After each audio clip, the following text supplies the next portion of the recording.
So a lot of you guys have probably heard about the blind spot theory in Myers-Briggs, and you've also probably heard of the point of least resistance in socionics, which is your 7th function in your stack. And so I'm going to summarize to you what I believe, I believe, just for the record, that Myers-Briggs and socionics are two systems and they're almost like two languages that describe the same phenomenon, which I believe the phenomenon is that there are 16 archetypes of people that have certain cognitive preferences and biases. Myers-Briggs is just one way of identifying and one way of describing and one school of thought behind that phenomenon, and socionics is a different way of describing. But I do believe that if you are one type in Myers-Briggs, then you are the same type in socionics. I think both of them completely overlap in every way. And before you're like, no, you're wrong, it's like, that's my opinion. And also, nothing is you have to remember, it's like they were developed in different countries, and so they've been translated. And so, like, socionics is Russian, and so it had to be translated, and so the translation might not be 100% on point, and so the way it describes TI in Myers-Briggs versus socionics might be different, and also that is biased by Russian culture and how Russian people act, whereas the Myers-Briggs is biased towards American culture. You have to remember that, because like ENFJ, which is an EIE in socionics, is a lot more badass seeming of a type. When you read the EIE description, it just sounds more bold and more like kind of tough than the ENFJ description, and I think that has to do with what culture you're looking through the lens of. But someone that uses FE and I in America might be inclined to different behavior than someone in Russia. And so anyway, I take all of those things with a grain of salt, and I believe that there are 16 archetypes of people, and so I'm going to give you my belief and my description of what the blind spot theory is. And if you think that I'm wrong, then we can agree to disagree. But I'm just saying that what I'm about to say is going to be based off of Myers-Briggs, Carl Jung, and socionics. And so if you choose to believe what I'm saying, then great, I'm about to explain it to you. And if you think like, no, like the point of least resistance doesn't fit at all with Myers-Briggs, and that's fine. You can have your own opinion. I will say one thing that I do not think overlaps is the Enneagram. I think that the Enneagram is a completely different layer. I don't think it has to do with cognitive thinking at all. I think it has to do with emotion behind things, which is different than the way you cognitively perceive and think. But anyway, so the blind spot theory, in Myers-Briggs we all have four, Myers-Briggs talks about types using 4 functions. And socionics talks about types using 8 functions. I believe that we all use all 8 all the time, but there are 4 that we prefer, and there are 4 that we don't prefer. And so in the Myers-Briggs, when they say you use 4 functions, that just is the top 4. It's like, whenever I think this way. When I intuit, I think this way. When I sense this way. And when I feel this way. That's what the Myers-Briggs is explaining.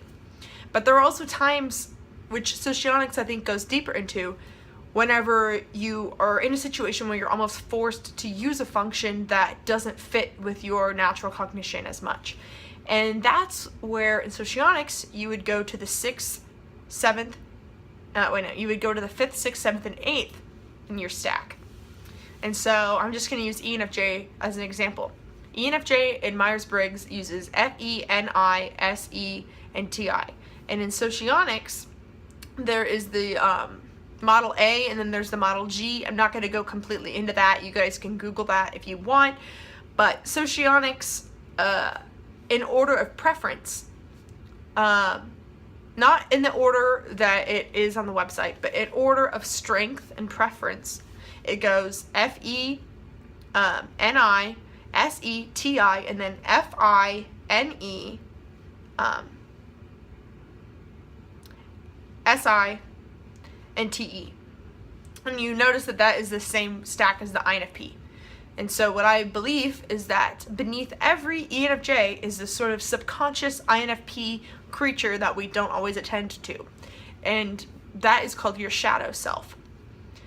But I'm gonna I can go into some of these other things more in depth in another video, but this video is supposed to be about blind spot theory.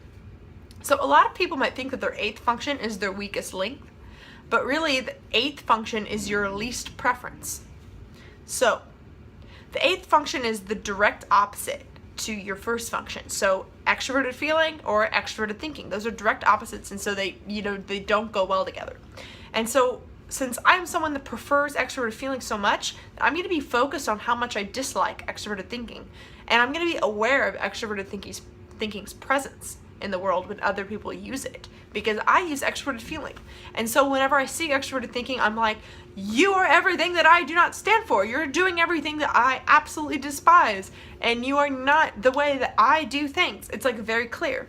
And TJs, especially ETJs, would probably look at my FE and say the same thing and be like, you're being subjective, or you're not being logical enough, or you weren't explaining your logic. Or they might be reacting the same way to me, because FE and TE, they're not opposites in the sense that they're two different sides of the same coin in the way that FE and TI are opposites.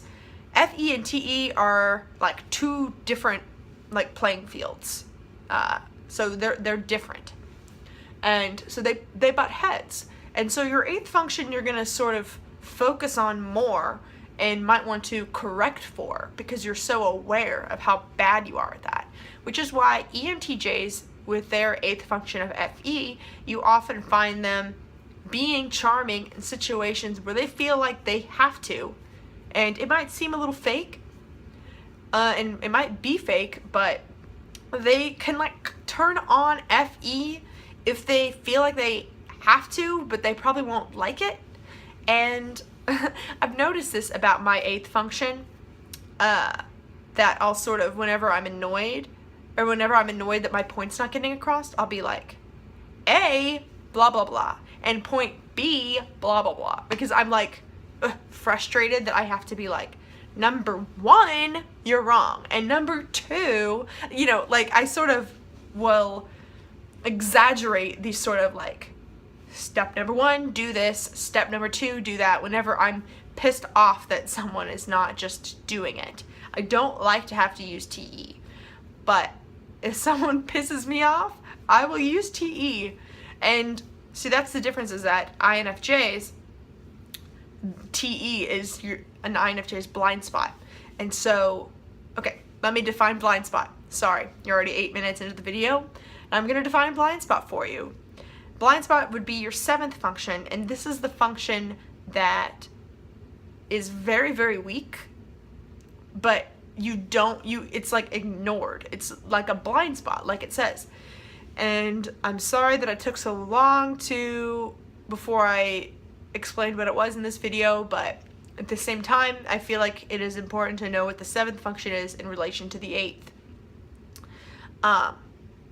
Because a lot of times people might think that their 8th function, just when you read all the descriptions, you might think that's the one that you use the least. And maybe you do use it the least, but the point is that from your perspective, the 7th function is the function that you do not pay attention to. You think it is unimportant. It bugs you in other people, but it doesn't make your blood boil in other people. You don't necessarily envy it. Like your 5th and 6th function you can sort of envy in other people. Like I envy FI and NE. Like it'll annoy me half the time, but then more than half the time I'll be like, I wish I had NE or FI. Like I'll sort of like see the value in that and realize that they are contributing value in a way that I can't.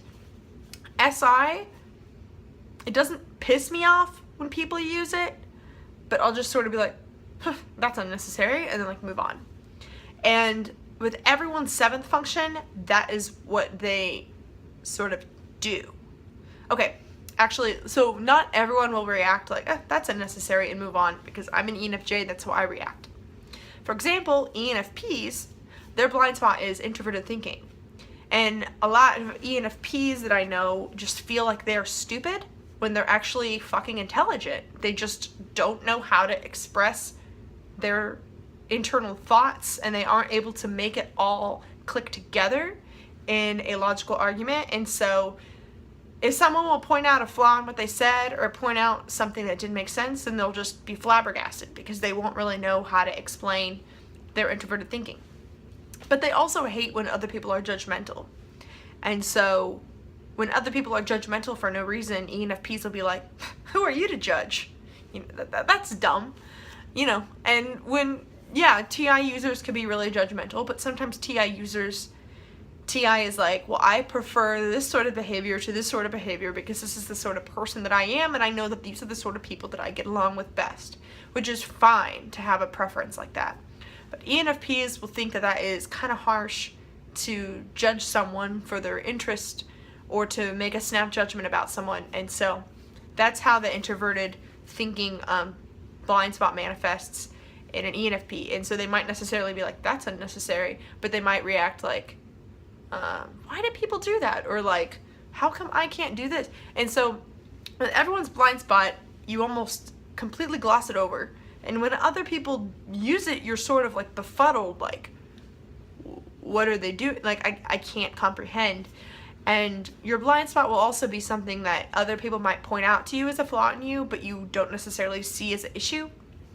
Like, I thought it was interesting, I made a video about how to have better SI for NJs, and INFJs and INTJs were sort of like, and this is just a brief sample size of some comments, but a lot of INJs were like, I sort of do this.